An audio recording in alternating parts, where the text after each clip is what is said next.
Welcome to the National Outdoor Learning Initiative Community of Practice for Schools and Districts Moving Learning Outdoors, which is a part of the National Outdoor Learning Initiative, a collaboration between Green Schoolyards America, the Lawrence Hall of Science, the San Mateo County Office of Education, and 10 Strands. Our meeting today is being hosted by Green Schoolyards America's CEO and founder, Sharon Danks, and myself, a program manager with Green Schoolyards America.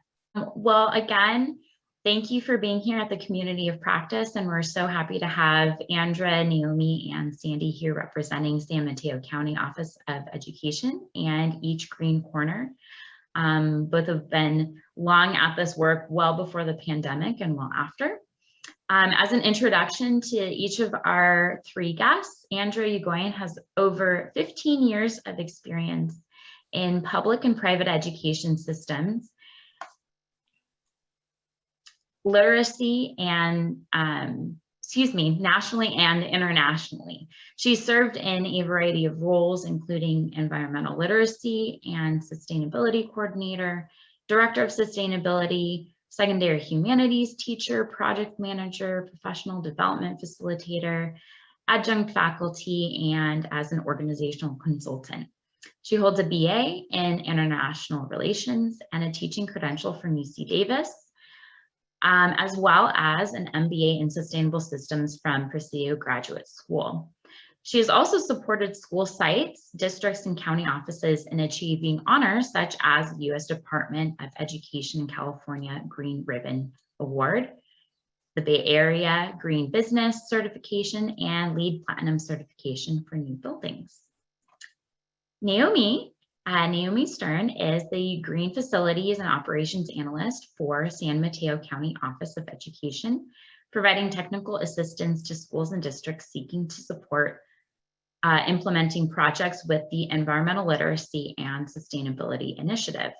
She received her BA from UC Santa Cruz in Environmental Studies and focused on environmental interpretation and agroecology. Her work as an environmental educator has focused on experiential and solution-driven curriculum and instruction, and most recently, she's worked with public schools to accomplish projects in campus, curriculum, community engagement, and institutional culture, such as COVID-19 recovery, outdoor learning environments, sustainability assessments, and awards programs such as Green Ribbon Schools. And last but not least, Sandie Nierenberg is an attorney with extensive experience advising private and public entities in both litigation and administrative matters, including areas of board governance and program management.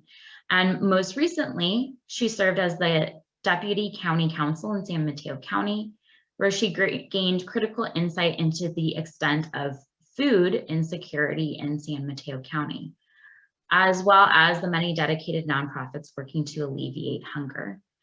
Each Green Corner, where she is the CEO, founder, and board president, was conceived in an effort to bridge this divide and inspire the broader community to join efforts to end food insecurity via sustainable urban agriculture. She earned her BA in human biology from Stanford and her JD from University of Michigan, Ann Arbor, and lives in San Carlos. So without further ado, welcome Andra, Naomi, Sandie, and we'll let you take it from here. Great. Well, thank you so much for that lovely introduction. I felt like that was quite a lot of ado, but I'm very excited to receive it and super happy to be here, be back again and talking with this community of practice. So thanks for having us here. We're just going to jump right in and say what we'd love to share today is a little bit more about our approach from a county office of ed about leveraging regional partnerships for this work, and then also turn it over to Sandie to share a little bit of a case study of what it looks like to work with partners, and then we'll bring it back to looking at our equity district-wide effort. So I'll give the little bit of the background of the COE approach. So just wanted to start it off by saying, like, we didn't get into outdoor learning and living schoolyard work because of COVID. Well, that was something that we already cared about. And in California, we had launched an initiative in 2017 from our county office that was really all about, it's a high impact initiative because county offices do a lot of things, but our initiative was really focused on providing backbone support to our districts and schools for prioritizing environmental literacy and environmental sustainability. We added on climate resiliency in 2019, and we're really focused on doing this across our campuses, curriculum, community, and culture. So that's kind of where we were already at when we launched this initiative, and we are the first county office in the state of California to do a comprehensive initiative like that to support our schools and our school districts.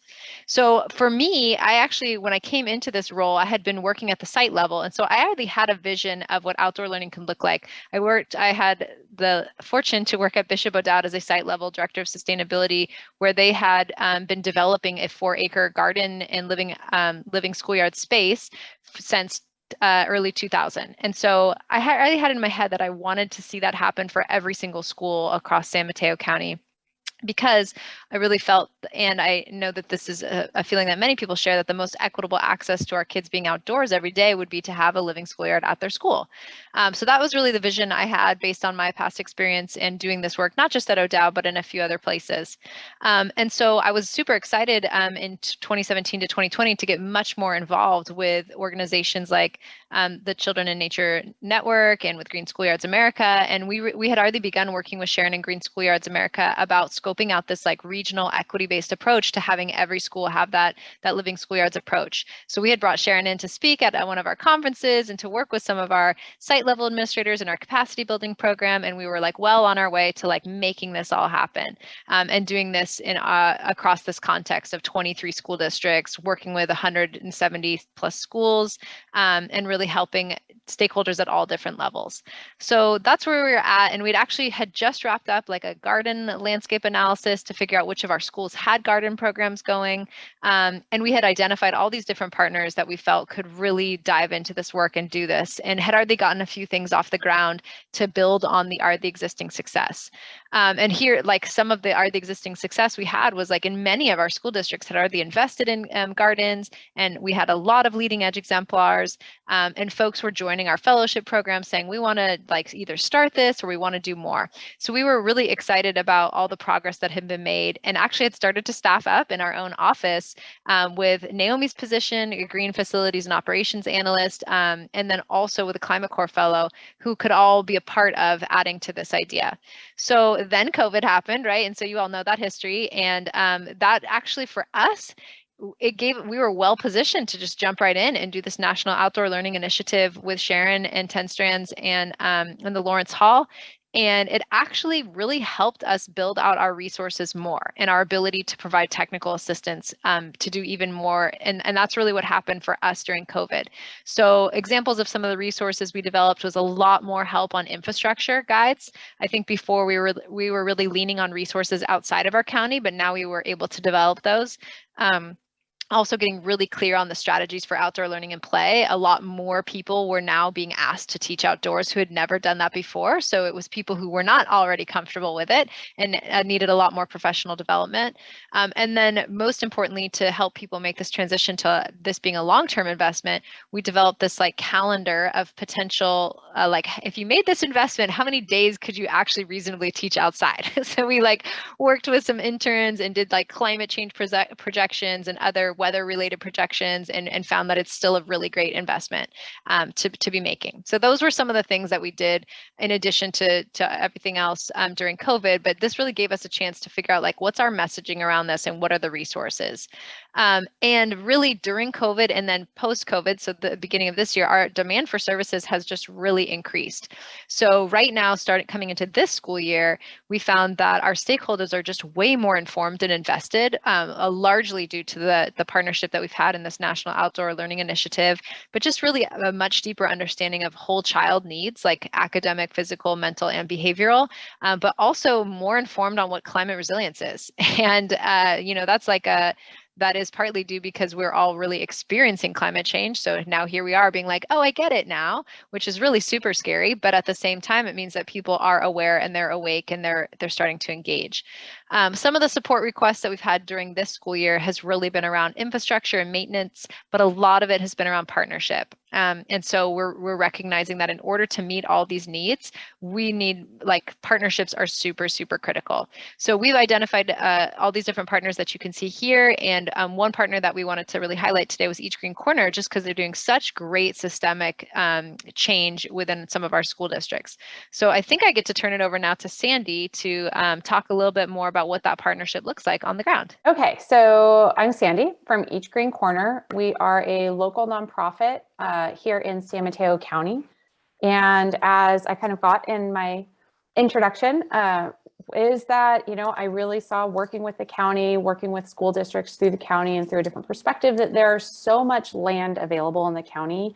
There's a lot of people who have a passion for, you know, combating food security or for promoting climate resiliency and sustainability.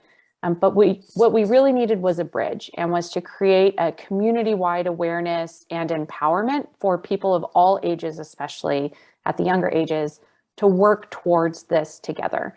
And so that is what Each Green Corner sets out to do. This is an example of one of our gardens. We donate all of our produce that is not going directly to constituents at that garden who experience food insecurity. All of our produce goes directly to our nonprofit food distribution partners. And so that is our core mission. We work with school sites and community centers who want to be raising food specifically for the purpose of combating food insecurity. We work with a lot of different volunteer groups. And again, as Andra just said, you know, partnership is really our main focus. How do we get these volunteer groups to come together? How do we get the school sites and other areas that have available land to come together for this specific purpose? And what we see our contribution as is doing all of the back-end messy work that school site administrators don't have time for or don't have the expertise in. And so that's what we do. Our Living Campus program is specifically our school gardens program. And we partner with those school sites. We are doing that back end, you know, the design work, the installation coordinating, the volunteer management.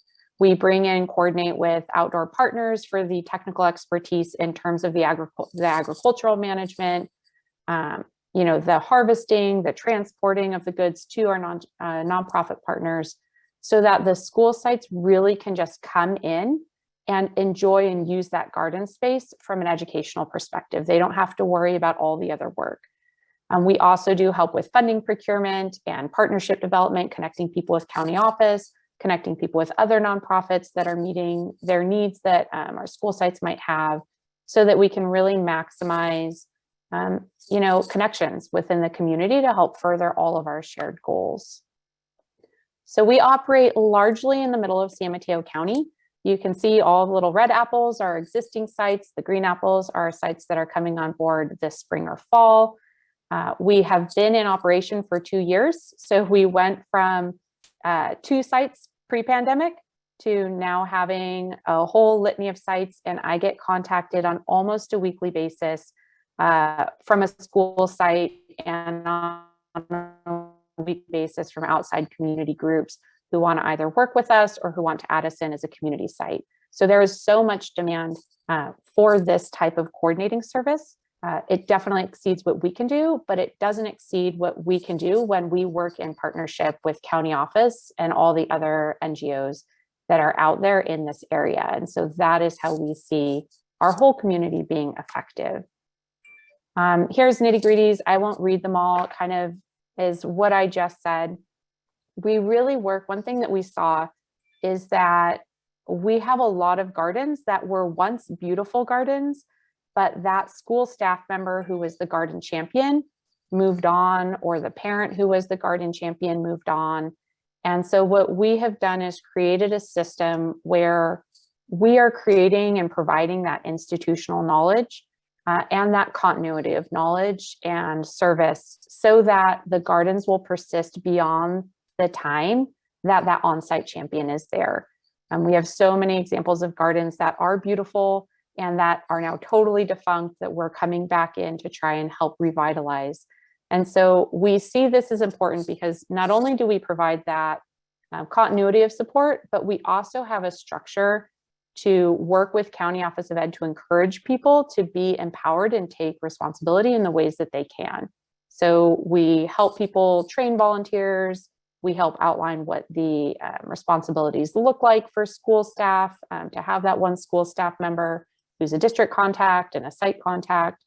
And we also help the schools regularly recruit and train volunteers from their parent community, whether it's PTA or neighboring community, so that this does still remain something that the school is taking charge of and really driving, because we don't want to just be an outside organization that comes and does things for others.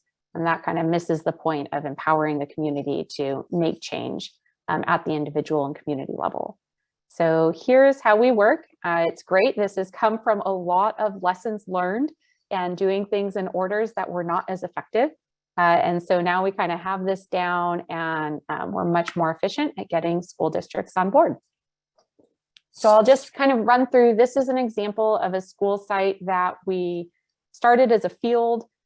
We started this school site, I think it was March 7th of 2020 was our first workday. So for anybody who remembers, here in the Bay Area, everything shut down, and I think it was March 18th. So this was really poorly timed and had kind of a rocky start, but we didn't know the pandemic was coming, or at least was going to hit in the way that it did. So, but we moved through. This is a great example of something we see at so many of the school sites we work with. Really huge grass fields. This is a kindergarten playground, and there used to be a big, beautiful oak tree here, and it fell down. So the school was planning on leaving it as just a fenced area that they didn't know what to do with.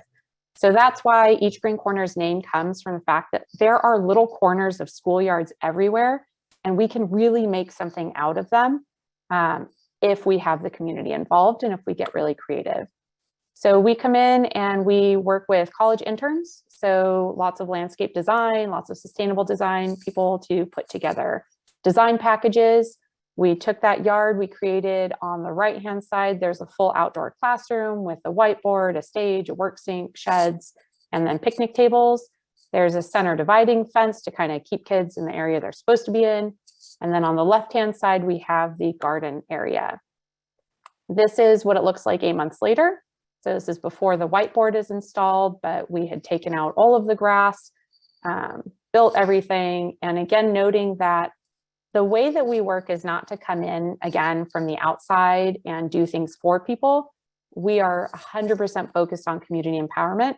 So everything that was done by the school community through work days that we orchestrated. So lots of parents and kids out there digging trenches, learning carpentry skills, not the kids obviously, for the power tools, but getting everybody out here. So anything that we do is of a smaller scale. It's not the big, sales structures and stages that a lot of schools will do and are beautiful, but take a really long time and a lot of funding. We come in and we're like, okay, what can we do with what you have? And what can we do with the resources that we can put together on a relatively quick timeline? So building things, reusing things, building compost bins with plans that County Office of Ed and County Office of Sustainability put together. Here is a partially finished whiteboard, but all of our school sites have whiteboards. They have doors on them. This picture, they don't have the doors on it yet. Building sheds, foundations, things that are really, really easy to do if we can just coordinate. And so this garden produced over 1,000 pounds of food last summer alone, all of which was donated to the local food distribution partners, mostly Second Harvest in our area, as well as a homeless shelter. And so just a great example, impacts that we have, listing them here. Definitely our feedback that we get from our school partners is that gardens are enabled when we're relieving the administration or the administrators of having the burden of doing all that volunteer management. We just want the teachers to come in and teach.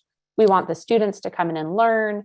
We don't want teachers spending the hours that it takes creating task lists and researching best practices in the background, because right now everybody is so loaded up with catching kids up returning from the pandemic, that we want to let them focus on that. The institutional knowledge has been huge. Also, that garden management efficiency. We work with our, here in California, we have the Master Gardeners program, which is run by University of California's agricultural extension. So we work closely with them for best practices from the agricultural perspective. So really making sure that these gardens are productive, they're all sustainable, they all are run in an organic manner, although they're not organic certified. So these are healthy, happy, sustainable gardens that are promoting climate resiliency, that are maximizing, you know, carbon sequestration with our fruit trees and all of that great stuff, because we're able to work with all these partners. We definitely have seen and heard wonderful feedback about that community building at the individual level, connecting especially older retired residents who live near school sites, who then come on site and are helping maintain these sites at our weekend work days with the students. So we're seeing a great multi-generational volunteer force come out, which is wonderful. And we all know more time spent outside is better academic and mental health outcomes. So we love that. And we want to create these spaces. And we also, especially for those really young students, in a time when so many things are happening, we want to give them, you know, the agency and make them feel empowered to make positive change. And so we have kids as young as 5 out in the communities. They're out there every weekend, every weekday, work day. And they're seeing the, you know, the impact of their time spent. And so that has been wonderful. We have a really high volunteer returning rate. And so we generate a lot of repeat volunteers who want to come and make these changes. But some opportunities for growth, I think where it leads right into it, I'm just going to talk about next, is one thing we see is now that people are returning, you know, things are a little bit back to normal. We want to make sure that we're maintaining the momentum and the excitement to move learning outdoors on a long-term basis. We definitely have some garden sites that are built and they were used a bunch in the spring and they're used in the fall, and they're getting less use now as teachers are kind of going back to what they know in terms of teaching inside. And so that's something we're collaborating with site administrators and with the County Office of Ed of how can we encourage people to change the long-term practice of teaching, to get teaching outside in these garden spaces more often. We also, in the same thing, you know, people are going back to normal, but we want to keep the focus on combating food insecurity and working towards climate resiliency. And so keeping those communications going and staying really involved with the school communities so that we maintain that sense of ownership and involvement on the sites. And it's not something that ends up being outside people running for the long term. It's still great. We're still harvesting thousands of pounds each year out of our gardens, but we really don't want to lose the community building and knowledge and activism side of things. And then also one thing we definitely are continuing to work on is aligning all of our goals and finding common metrics. We know that we have similar goals and a similar mission to the schools and to the other NGOs, to the county departments. And so how can we come up with a shared set of goal metrics and methods for measuring them that'll benefit everybody and make it more efficient for all of us going forward to be, you know, looking at the same things, measuring and sharing that data, so that we can all benefit from how our partnerships are improving the community. And with that, handing it back. Great. Awesome. Thanks so much, Sandie. It was so good to really see that from your lens and hear those core details. And thank you for bringing in that case study of like at one specific place. That was awesome. So thank you. And also for just making that transition of like, okay, so we want this for every school, but we also want to see even more improved outcomes. And we also want to see this to be equitable across San Mateo County. So that partnership is very real and alive between us and Each Green Corner and us and other partners as well. And so I want to just share a couple of things that are happening at these different school districts. They're all kind of happening differently. So we're just going to give a few quick examples. So I'll share here, this first one is a district case study from Ravenswood, Rosewood, which is a community in East Palo Alto, which is, for us, this is one of our lowest income communities in our school district, but it's also seated right next door to the highest income community in California. So it's a really huge disparities between some of the neighboring school districts. So for this district, they came to us during COVID-19 and they said, we want to get outdoors. We need our kids to get back as soon as possible. And so that was our first initial start with them in terms of outdoor learning. And it actually is what brought in their facilities director. And then that facilities director and a curriculum director said, and we need to do more here. And so we're going to be a part of your administrative fellowship program. So they joined in our fellowship program, and that gave us a chance to work much more closely with them on a living schoolyard plan. And our goal was to really say, okay, how do we do this for all your schools? How do we do this comprehensively so that there's like a really clear plan in place, and then for maintaining it, but also for utilizing it in the learning as well. So Naomi, I'll just turn it over to you real quick just to share about what it looked like to do this plan with them. Yeah, thank you, Andra. And it was really great to work with both a facilities manager and someone in the STEM and the curriculum side. And they realized as they started on this project that there was a lot of different partners working at each school site, and each school site was doing a lot with outdoor learning, but very independently. And they wanted to use the district side to really reinforce and to capture that historical knowledge so that moving forward, these outdoor learning spaces would be easier to maintain, and you wouldn't lose necessarily when one teacher would leave, you wouldn't lose all of that momentum building at the school site. So we walked each school site with multiple stakeholders, either a teacher and we would talk to the custodial staff, which would often be the people really helping out these school leaders to maintain the gardens, and talked about what are the key elements that we want all school gardens to have, and seeing which ones had those and which ones did we still want to include those resources later on. So the plans are nearing completion, and in order to really get them to that final stage of being able to have a very shared vision, we need a little bit more from the curriculum leaders and to make the plans really more learning oriented with the facilities orientation as well. Awesome. Thanks, Naomi, for talking about that one. And then Cabrillo Unified, they came to us also they already had a longstanding tradition of doing some garden work across many of their sites, but they came to us during COVID to do an equity-based approach. They said, we know we've got these gardens in different schools. We want to do this more comprehensively.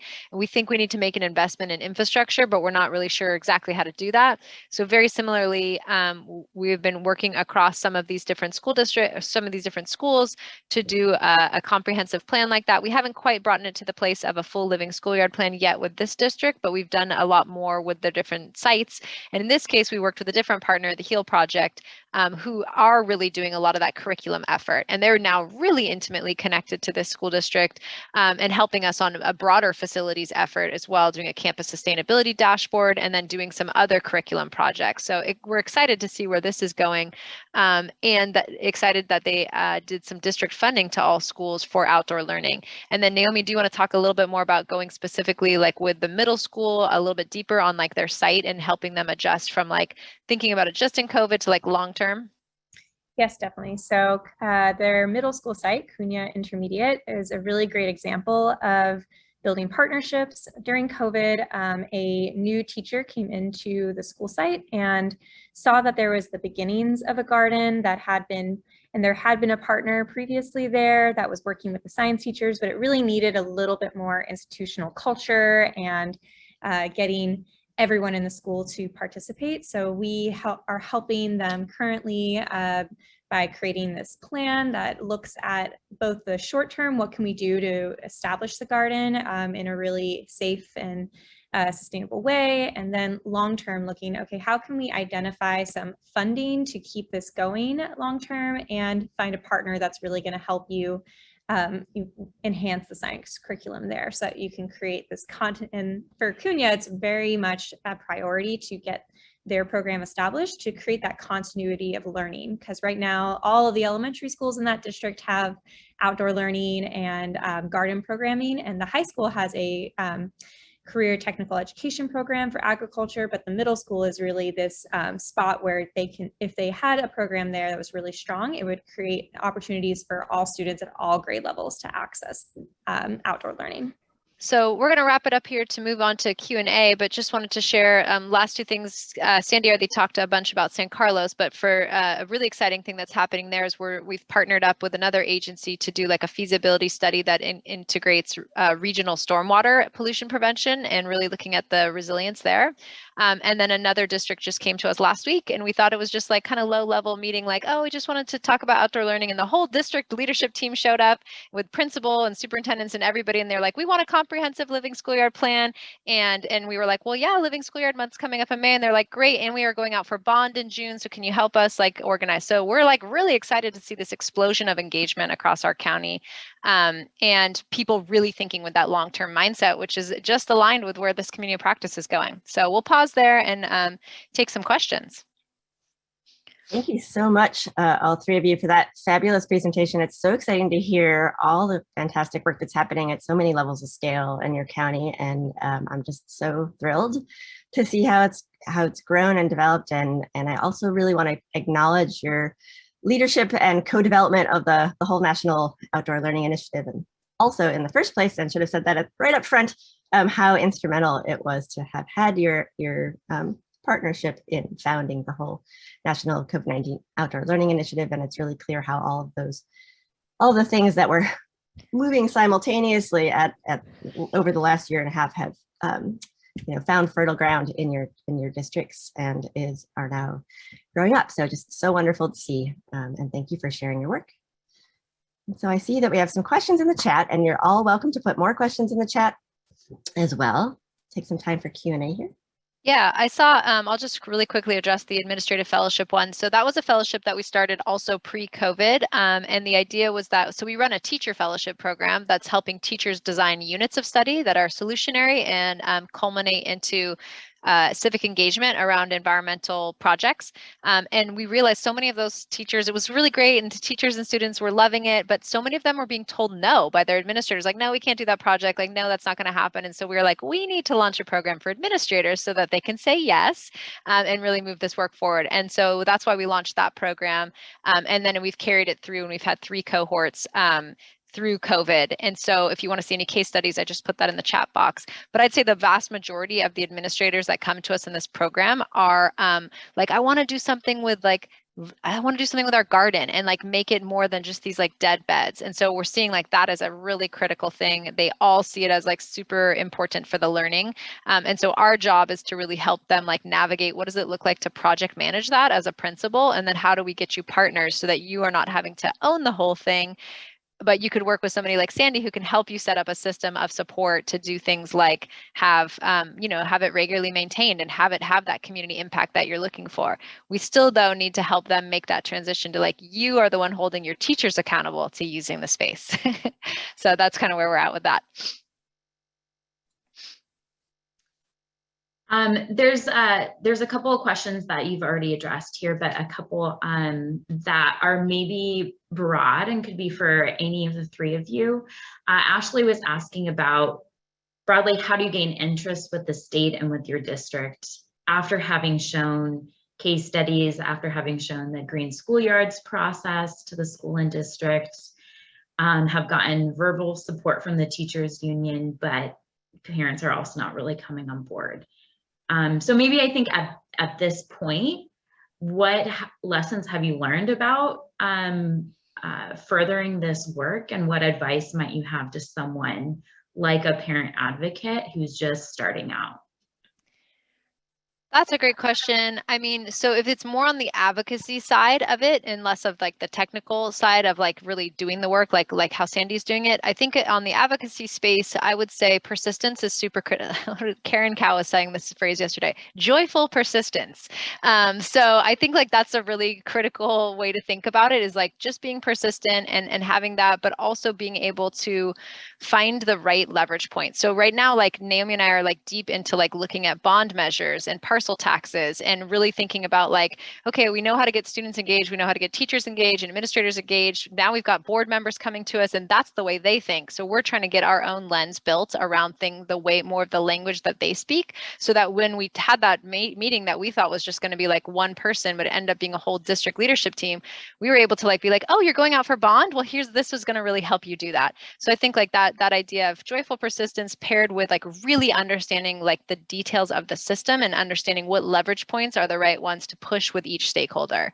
And then I think the other thing I would add is having really compelling youth. So if you're in a unified school district, those high schoolers make all the difference in the world. And we've invested the time to coach high schoolers who are engaged in this work, and they have just been able to like take this and run.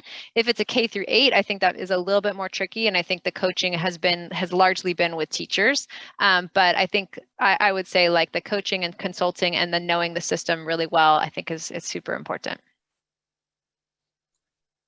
I just want to read a comment that Joanna Snyder put in the chat, and I know that she's done a lot of advocacy herself. Principal education is crucial. Also, there are such silos, and helping them collaborate and learn from local case studies to inform their next steps is also very efficient. But the challenge is that it has to be led from a top leadership mode. There's another question that I think sort of ties into this from Elizabeth. Really interested to learn more about the metrics you develop, especially related to student engagement, learning outcomes, teacher outcomes, etc. And my guess is how to use those to leverage furthering this work. Sandie, you want to take that first? Sure. So we have our own metrics internally that we measure for, our goals and whatnot. We measure from a sustainability perspective. We measure estimated carbon sequestration, land converted to sustainable uses, and then trees planted. And so those are our sustainability metrics. And then we also measure meals, produce pounds donated. We measure volunteer hours, and number of unique volunteers. What we would love to measure, and we have been working on, but again, this is why it's so important to have, principals who are really involved, and also kind of a better structure from a district perspective, is how often are the students actually using the space? We have some schools where I go on a monthly basis. I'm usually swinging by at least each workday. Every school site has a monthly workday. It is very clear the school sites where kids are in the garden frequently because, there is not a snap pea to be found because they've all been eaten, which is totally fine. If we plant things like for the kids to enjoy, we want kids to be grazing. We can see the gardens where there are people in them frequently, and we can see the gardens, and they do correlate to, our less passionate administrators in this area, administrators who are focused more on other things. Those gardens clearly have not been touched very much. And so we are using that kind of observational information and trying to turn that into a clearer metric that is easy for our administrators to measure. And that's one thing, the more that we ask administrators to do, the more onerous of a partnership it becomes for them. And so that's something that we're in the midst of trying to develop. And that is a big goal for us this year, of how much can we ask administrators to be measuring actual classroom time spent in the garden, and what impact it has. So we've created some surveys, things like that, but we're just trying to get traction and having the teachers who are using them actually then follow up and let us know they're using them and how to make them better, because that is a disconnect we have right now. Yeah, and I can just chime in here on the metrics piece and say, like, when we are doing this work, especially with our administrative fellows, and we're in that, I always start off with like, what is your intended goal and outcome? Like, is your intended goal to have every kid getting garden instruction every single week, or every kid have outdoor instruction every single week? If so, how are we going to set up a system that is going to get you there? And the best system is to have a dedicated, compensated staff member to do that. So having the compensated staff member and having it built into their schedule. So that usually we have some of those conversations up front, and then that takes us to more partnerships, in particular partnerships that can provide that level of staffing. So we've got Climate Core Education outside that we can partner folks with. But I think, you know, talking really clearly up front, is it good enough just to have an outdoor space, or do you want it to be utilized? And if you want it to be utilized, at what frequency do you want it to be utilized? So I think that's where like the hardest, stickiest part of the work is right there. Thank you again for joining today. Thank you, Andra, Naomi, and Sandie for joining today's community of practice and sharing your expertise.